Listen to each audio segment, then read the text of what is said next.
Hello, everybody. I think I'm live now. Sorry about that. Been an afternoon.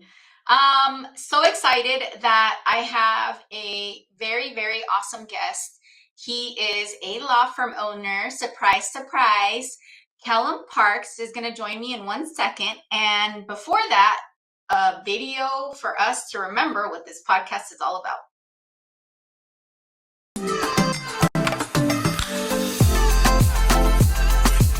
Welcome to Care Sandwich, the podcast where we dive into the success journeys of law firm owners across the country. I'm Margarita Eberline, your host and the founder of Marketing Boss, a fractional chief marketing officer firm for law firms. On this show, we'll explore the challenges, strategies, and victories that have shaped law firms and how they wrap every interaction with care.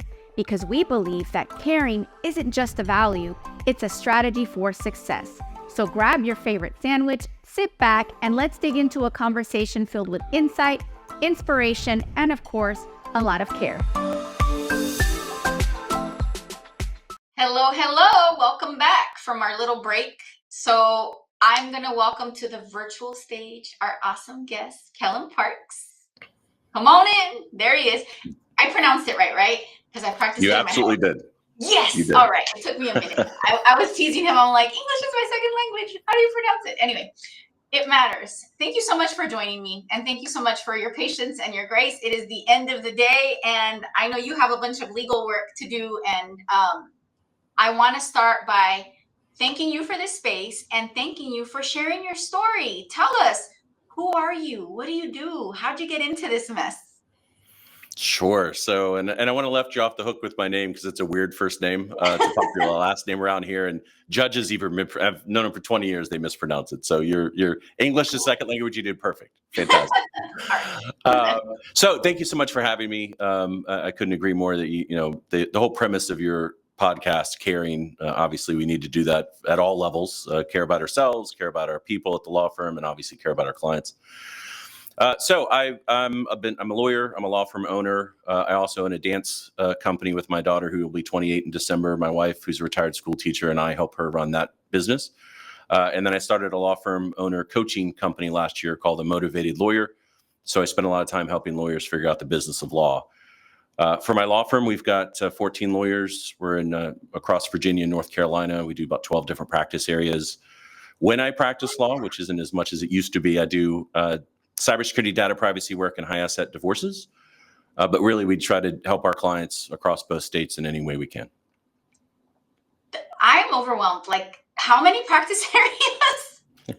Well, I personally do 2 or 3, but we do 12 at my law firm. So we're sort of one of those old-timey generalist firms. So we do a lot of different things. Everything we do, consumer starts. We do the trust and estates, criminal traffic, divorces, family law. We do business formations, mediation. I do cybersecurity. So we really just try to help the clients where they are with whatever they need. And I've been doing it for 26 years now. I've had a law. I started as a solo in 2012, brought on a partner in 2015, and we've managed to grow it pretty well. I always laugh that we're successful despite ourselves because we didn't get a good business coach until about 3 years ago. So we were sort of roaming in the dark, which is one of the reasons I did coaching, trying to figure it out. That's the hard way. So talk to me about that. Like, help me connect how you went from the practice of law and being fully committed to that to then expanding. I was going to say splitting, but I'm not using limiting. Expanding to this other venture. Sure. So I was always a litigator. So I started, in law school, I thought I was going to be a prosecutor. So I geared my education toward criminal law. And then I realized I put myself through school and I really couldn't afford to do that. So I went to the civil world, did various types of civil work for many years. And I really liked trying cases. I'm good at it. I enjoyed the litigation. And then when I started my own firm as a solo in 2012, I really fell in love with the business of law. So both my mother and father were entrepreneurs. I never even knew I was an entrepreneur, but apparently I had that gene in me. And over time, I really enjoyed figuring out the business of law and hiring people and growing the firm more than the practice. And then once I started getting into coaching groups, which I did pretty quickly, I really found that I liked helping other lawyers figure it out as well. And so as I slowly became a law firm owner over years, I was giving away a lot of free lunches and dinners, which I'm always happy to do, trying to just share what I know. And I always laugh and say, I think a lot of the value I can provide and what I have provided is what not to do. Like the pitfalls, right? Like don't do what I did here, or do this over here. Follow me, I'm a walking cautionary tale. Let's go. Exactly right. Like and so one of the things that I share, so I'm a tech guy, right? So I ran I headed the Virginia State Bar's special committee on technology and the future practice of law.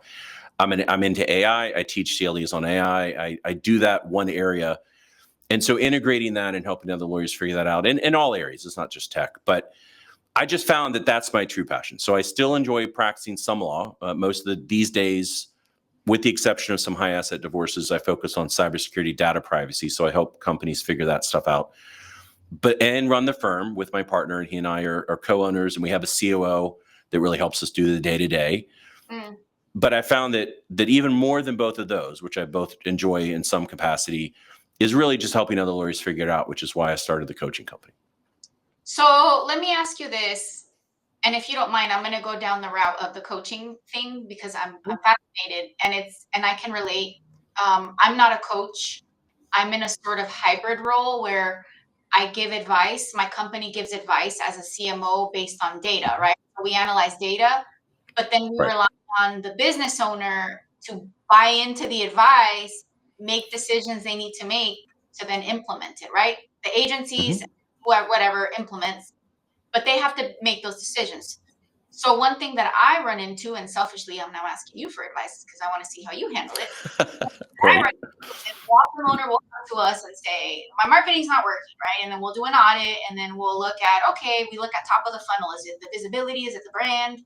Is it middle of the funnel? Is it, the clicks are not there? Is it, they're not remarketing, they're not nurturing their leads? Or is it the bottom of the funnel, like sales, intake, Karen's being Karen at the front desk, right? So then what we do is we say to the business owner, here's what we found. Here's our recommendation. You need, a software for attribution. You need training for Karen. You need, maybe revisit your scope with this vendor because you have a skill set that's missing. Your vendor's really good at positioning your ads, but they're not good at video and photography. You need to source these, right? And then one thing that happens that, and I'm going to use the word frustrating because it frustrates us, is like, we're telling you what to do, and how to fix it. But then they have to make that decision of, all right, I'm going to make the investment in a videographer or photographer, right? Or I'm going to make the change, or I'm going to authorize whatever. But then they don't, because of whatever reason. Sometimes it's mindset, sometimes it's budget, which that's understandable, right? We find creative solutions for that. How do you handle it when you're giving people the formula in your consultant role? Because we get into the weeds, with the data and manage the project. So we're kind of hybrid, right? But I'm wondering, how do you handle it when you're literally giving them the blueprint, and then they have to act on it, and then they don't? And I use the word frustrating, not because I'm being critical. I have a lot of love and compassion for my clients. I get their life is really hard, right? But it's frustrating because it's I see the other side. How do you handle it? Help me. Sure. Look, that is absolutely something that is important. I hope you're enjoying the conversation and your sandwich as much as we are. I want to take a moment to share a few words about our sponsor, Marketing Boss. If you're a law firm owner looking to supercharge your growth, our team at Marketing Boss is here to help.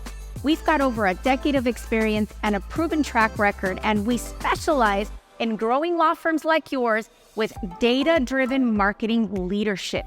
So if you own a law firm and you're ready to get a predictable, steady flow of cases from your marketing, let's connect at marketing-boss.com. The reason my company is called Motivated Lawyer, motivate's an acronym. And so M is the most important part, which is mindset.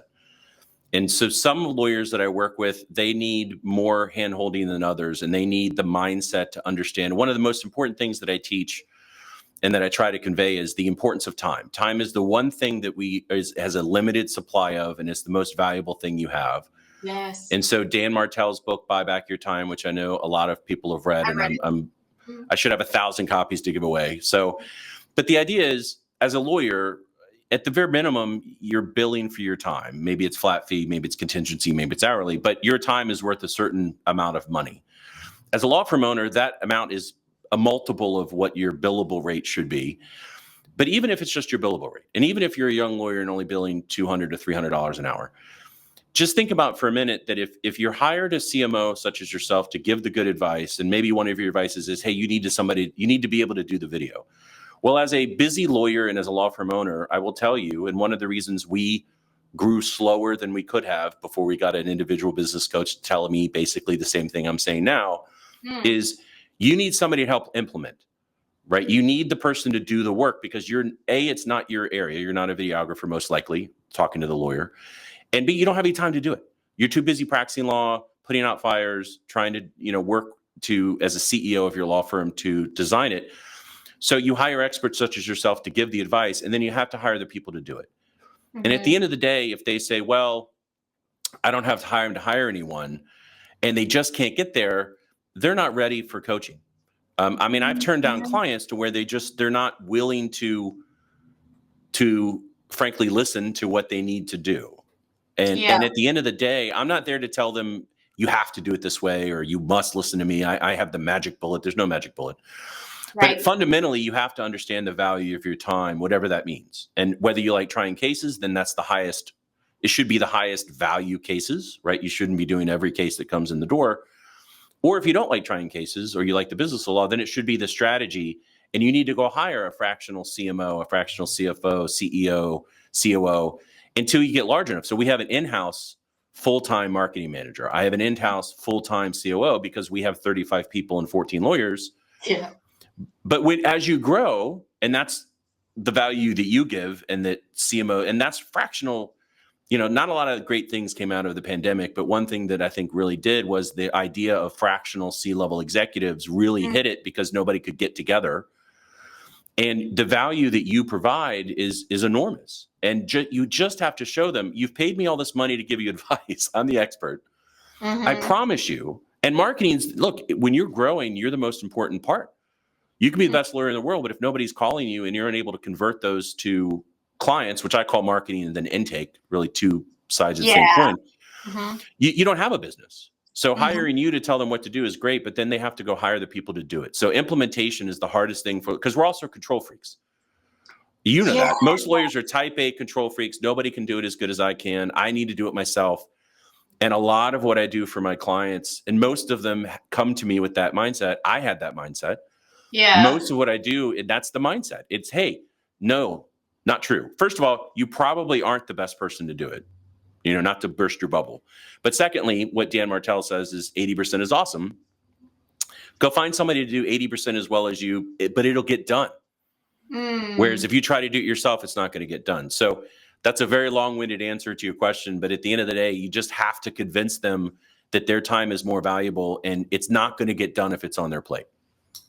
Like if you could just give me one more soundbite that says, and hire your marketing boss as your fractional CMO. I'm all my promo videos. Look, this is perfect. Thank you. Well, it is. And so, I have clients I have a couple of one-on-one clients right now. And one person is a tax attorney and he came from a large firm. He's had his firm for about 2 years and he doesn't need any more. He can't do the business he has. So his challenge was hiring somebody to help him handle the intake and also handle paralegal work and be able to get the work done. Then we're going to do, quite frankly, he doesn't need marketing because he can't even answer the calls that he has now to do the work. On the other hand, I've got another client that is trying to grow his business and his thing is, hey, I want to do this kind of law, but I don't have enough clients in that area. So I'm doing this other kind of law that I don't really want to do. I said, oh, well, then your number one thing is marketing. We have to get the right clients to come to you. And then the other thing is part of my coaching is, no matter what it is, whether it's technology or marketing. So marketing, and that's the visibility, V for and the nice little acronym I put together. But for me, what I'm saying is these are the principles. This is how you need to do it. This is avatar client. This is how you do it. And then I connect them with people like you. I say, look, you need a fractional CMO. You need a videographer. You need whatever you need. Here are a couple of people that I know, trust, and like that can do a good job. Now I'm basically giving you the Rosetta Stone. I'm giving you the lexicon to be able to talk to them, so you know what to ask. You know what they're talking about. Again, I'm giving them good vendors such as yourself. That's not going to, they're not going to get ripped off, and they're going to certainly do good work. But at least now they understand the right questions to ask you, and they understand to be able to give you the answers, and everybody wins. So that's a lot of what I'm trying to do, is be a translator and sort of identify the issues that they, quite frankly, don't know anything about because they didn't teach us anything about business in law school. This is great. I feel like I just got like a coaching selfishly. I'll send you my bill. That sounds great. Please. So I could talk to you forever, but we don't have a lot of time because I know you have to get back to work, and I don't want to go over too much. But tell us, how can people get a hold of you if they want to connect with you about your law firm's legal services, or even your coaching, or just tell us how to connect. To get a hold of me, sure, absolutely. So you can get a hold of me either way. So my law firm is Parks Zeigler. My email address is kparks, so K for Kellam, Parks, kparks@pzlaw.com. Or, and by the way, I respond to both, but if you are interested in the coaching, it's kparks@themotivatedlawyer.com. Really easy to remember. One thing that I do a free weekly newsletter. So every Tuesday morning, I send out a newsletter where I talk about one business principle under the Motivate framework. I talk about 4 AI stories of the week before, and then a practical AI tip, because again, I'm all into AI and tech, and I think it's important. Yes. So if you go to themotivatedlawyer.com right now, all it is a newsletter sign-up spot. Just enter your information. I'll put you on the list. You'll get that email as a lawyer every week. And then the big launch of my company is by the end of the year, hopefully by the end of November. And that's where I'm going to be doing group coaching. So right now I do one-on-one coaching. That's 12-week program. And I'm certainly happy to talk to people about that, but it's an investment. The group coaching is going to be month to month. It's going to have a 2 Zooms a month, and then a cohort where we can talk about these issues. And it's a much less steep investment. It's only month to month. So I'm happy to, and you'll hear about it because I'm going to be all over LinkedIn. But yeah, I'm always happy to talk to people for free. I'm happy to give them some quick advice, and if I can help, I want to do it. It's my passion. Don't say that. Don't ever say that again. You give really good advice. That's why I do newsletters free. I want to give away free information. I mean, the same thing that you do. I think it's important. Yeah, no, I hear you. I'm just teasing you, but yeah, no, I love educating and empowering people as well. So I get you. So there you have it, folks. And tell us one more cool thing about you. What is your favorite sandwich? My favorite sandwich is a chicken Parmesan sub. That's interesting. A good chicken Parm sub absolutely does it for me. That's interesting. From anywhere in particular, or just? Well, I'm picky. So there's a place, I'm in Virginia Beach, Norfolk area, and there's a place called Franco's that have been around since the 1980s. And so far, it's the best chicken Parm sub I've had anywhere in the world. Nice. And it's only a mile from my house, which is dangerous. Oh, no. Self-control, self-control. How motivated are you to have self-control? Yeah, I'm not a small guy, right? There's a reason why. Absolutely. That's awesome. We got to turn that into muscle. That's what I tell my boys. I know. I try. Boys, you bet. Strong boys. So anyway, well, this has been great. There you have it, folks. You know how to get in touch with him and talk to him about his coaching. Sign up to that newsletter. I know I'm signing up, and I want to stay tuned for what's next with your coaching for sure, because I like to have coaching just for my own sanity, just to stay on track. I find that mindset is like 80% willpower and 20% just mindset. Just stay on task. Just keep showing up. Or maybe it's backwards. I don't know. Maybe it's 80% mindset and 20% willpower. Thank you all for tuning in to this episode. We will catch you on the next one.